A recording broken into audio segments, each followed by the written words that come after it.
बिस्मिल्लाहिर्रहमानिर्रहीम अस्सलाम वालेकुम। आज का हमारा नेक्स्ट लेक्चर है dominated series of real number for series of function. अब हम इसको स्टार्ट करेंगे।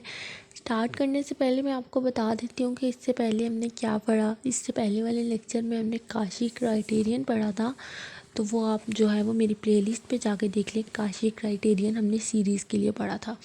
अब हम पढ़े हैं dominated series of real numbers. Dominated series क्या होती हैं, हम सबसे पहले इसकी डेफिनेशन देख लेते हैं। डोमिनेटेड सीरीज़ ऐसी सीरीज़ होती हैं जो कि आपके पास sequence of non negative real numbers पर होती हैं। यानी कि अगर आप डोमिनेटेड सीरीज़ की डेफिनेशन को एक्सप्लेन करना चाहें तो आप कहेंगे कि आपके पास किसी फंक्शन का अगर आप मॉड ले लें और वो फंक्शन आपके पास लेस दैन और इक्वल टू mn आना चाहिए, ऐसा फंक्शन जो है वो डोमिनेटेड सीरीज़। मतलब आपने इसको किस तरह से एक्सप्लेन किस तरह से करना है, इसकी डेफिनेशन स्टार्ट करते हैं।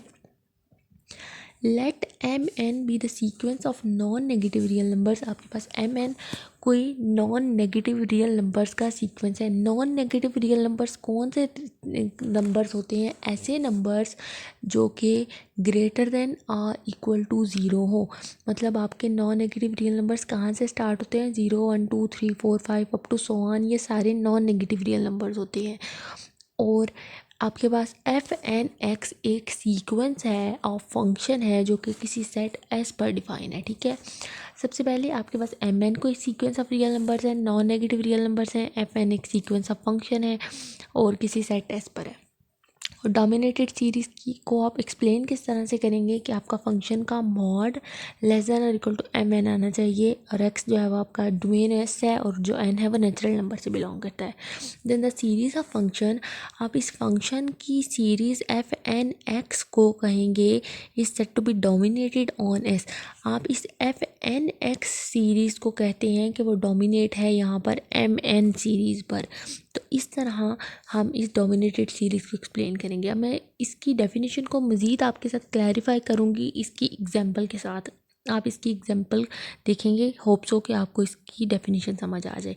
देन नेक्स्ट है आपके पास इसकी एग्जांपल में वो क्या कहता है कि आपके पास कोई फंक्शन है 1/(x² + n², और उसकी हमने फंक्शन है एफ एन, उसने आपको एफ एन दे दिया है।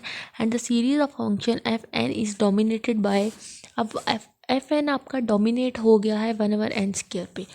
अब अगर मैं आपको डोमिनेटेड सीरीज़ बताऊं तो डोमिनेटेड सीरीज़ ऐसी सीरीज़ होती हैं जो किसी एम एन पर डिपेंड करती हैं। और एम एन क्या है? एम एन एक ऐसी सीरीज़ होती है जिसमें एक्स शामिल नहीं होता। एक्स के अलावा जो एन पर नंबर पर डिपेंड कर रही होती हैं सीरीज़, वो होती हैं डोमिनेटेड सीरीज़।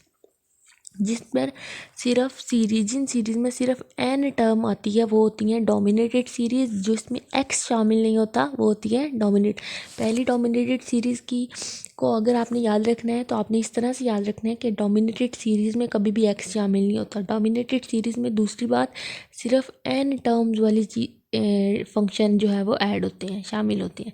अब आपके पास एफ एन फंक्शन था जैसे कि, और आपने एफ एन फंक्शन को एक्सप्लेन किया किस तरह से। आपके पास फंक्शन था एफ एन जो था 1/(x² + n² था। अब आपने इसकी डोमिनेटेड सीरीज़ बतानी है क्योंकि आपके फंक्शन की स्टेटमेंट क्या कहती है कि आपके फंक्शन का मॉड हमेशा लेस दैन और इक्वल टू एम एन आता है। अब आपके पास जो भी फंक्शन होगा आपने उस फंक्शन में से एम एन निकालना है। तो एम एन कैसा फंक्शन है? जिसमें एक्स शामिल नहीं होगा। जब एक्स शामिल नहीं होगा तो आपने इस फंक्शन के अंदर से जो है वो एम एन निकालना होता है।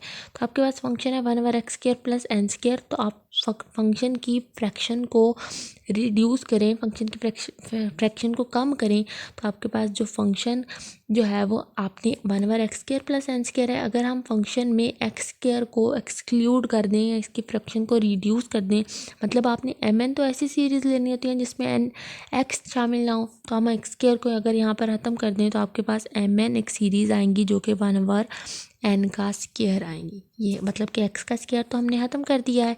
आपके पास सिर्फ सीरीज़ कौन सी बची है? यहाँ पर आपके पास जो सीरीज़ बची हैं वो है 1/n²। और जो 1/n² है वो कौन सी सीरीज़ होती हैं जिसमें सिर्फ n शामिल होता है? वो एम एन सीरीज़ होती हैं। और हमने कहा 1/n² आपके पास किसके इक्वल है? एम एन के इक्वल है। और 1/n² n के इक्वल है। आपने dominated series of real number में मेन बात क्या बतानी है कि आपकी सीरीज़ कन्वर्ज करती हैं या डाइवर्ज करती हैं। तो आपके पास mn सीरीज़ जो आई हैं, आपने mn सीरीज़ से चेक करना है कि वो कन्वर्ज कर रही हैं या डाइवर्ज कर रही हैं। अगर आपकी mn सीरीज़ कन्वर्ज कर जाती हैं तो आपका फंक्शन भी कन्वर्ज कर जाता है, और अगर आपका mn सीरीज़ एक तरह से डाइवर्ज कर जाती हैं तो आपका फंक्शन भी डाइवर्ज कर जाता है। अब आपने mn सीरीज़, आपके पास mn क्या आया, 1/n²। हमने इस वैल्यू से चेक करना है कि हमारी सीरीज़ कन्वर्ज करेंगी या डाइवर्ज करेंगी। मैं आपको इस डोमिनेटेड सीरीज़ को इसलिए जो है वो एक्सप्लेन कर रही हूँ ज़्यादा कि आपके पास जो नेक्स्ट वायस्ट्रास एम टेस्ट है इसमें हम इसको यूज़ करने वाले हैं। अगर आप डोमिनेटेड सीरीज़ समझ गए तो आपको वो भी समझ आ जाएगी इसीलिए। अब आपने 1/n² ले लिया, mn आपने ले लिया है। अब आपने क्या बताना है कि ये कन्वर्ज कर रही हैं या डाइवर्ज कर रही हैं। तो इससे पहले आपने एक टेस्ट पढ़ा था 1/n की पावर में p, एक टेस्ट पढ़ा था, और p अगर हमारे पास लेस देन 1 आता था और p अगर हमारे पास ग्रेटर देन 1 आता था। अगर p हमारे पास लेस देन 1 आता था तो हम कहते थे हमारी सीरीज़ जो है वो डाइवर्ज कर रही हैं, और अगर हमारे पास p ग्रेटर देन 1 आता था तो हम कहते थे हमारी सीरीज़ कन्वर्ज कर रही हैं। ये आपने n की पावर p जो है वो टेस्ट p टेस्ट पढ़ा था एक, इसको हम p टेस्ट कहते हैं। p लेस देन 1 तो डाइवर्ज, और अगर p ग्रेटर देन 1 तो डाइवर्ज। तो देखिए यहाँ पर हमारे पास 1/n² है, 1/n²। 1 जैसे आपके पास 1/n की पावर में p है ना यहाँ पर, तो n की पावर में p, और आपके पास जो mn आ रहा है वो 1/n² आ रहा है। मतलब आपके पास अब हमारे पास यहाँ पर p क्या आ रहा है, हमारे पास p की वैल्यू आ रही है 2। देखिए आपके पास n की पावर में 1/n की पावर में p है, तो यहाँ पर हमारे पास 1/n² है, मतलब आपका 1/n²। p क्या है यहाँ पर 2 है। अगर p हमारे पास लेस देन 1 आता था या आपके पास p लेस देन 1 आता था, तो हम कहते थे कि हमारी सीरीज़ जो है वो डाइवर्ज करेंगी।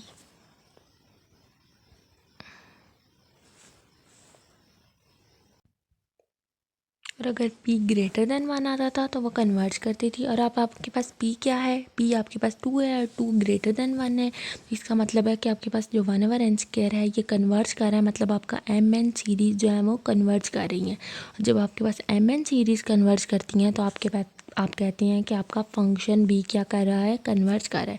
तो आप कहेंगे कि वी नो डैट 1/n², आप n के ऊपर जो भी वैल्यू लें वो लेस देन इन्फिनिटी आएगी। फॉर एग्जांपल मैं n के ऊपर 1 वैल्यू लेती हूँ तो 1 आएगा, 1 लेस देन इन्फिनिटी है। 1 n के ऊपर 2 वैल्यू लेती हूँ तो मेरे पास 2 का स्क्वायर 1/4 लेस देन इन्फिनिटी आएगा। तो ये n आप कह रहे हैं कि n कहाँ से आया, n तो आपके पास नेचुरल नंबर से बिलोंग करता था, उसने बता दिया था, हमने डिफरेंट वैल्यूज़ लेते जाना है। आपका फंक्शन जो है वो 1/x² प्लस n² जो है वो कन्वर्ज कर गया। अगर आपका mn कन्वर्ज कर जाए तो आपका fn(x) भी कन्वर्ज कर जाता था। ये था डोमिनेटेड सीरीज। इसके बाद है वायस्ट्रास एम टेस्ट। वायस्ट्रास एम टेस्ट जिसको हम डोमिनेटेड कन्वर्जेंस टेस्ट भी कहते हैं, इंशाल्लाह हम नेक्स्ट लेक्चर में इसको कवर करेंगे। अभी हमने dominated series of real number, आप इस dominated series of real number पर अपना फोकस अच्छे से करें कि आपने एक्स शामिल नहीं करना होता। mn में हम सिर्फ जो है वो n टर्म्स वाली वैल्यूज़ लेते हैं और हम सीरीज़ की कन्वर्जेंट और डाइवर्जेंट बताते हैं। इंशाल्लाह ये टेस्ट जो है वो बहुत इंपॉर्टेंट है, आप नेक्स्ट बहुत ऑनवर्ड यूज़ करेंगे, इसको नेक्स्ट लेक्चर में स्टार्ट करेंगे। अल्लाह हाफिज़।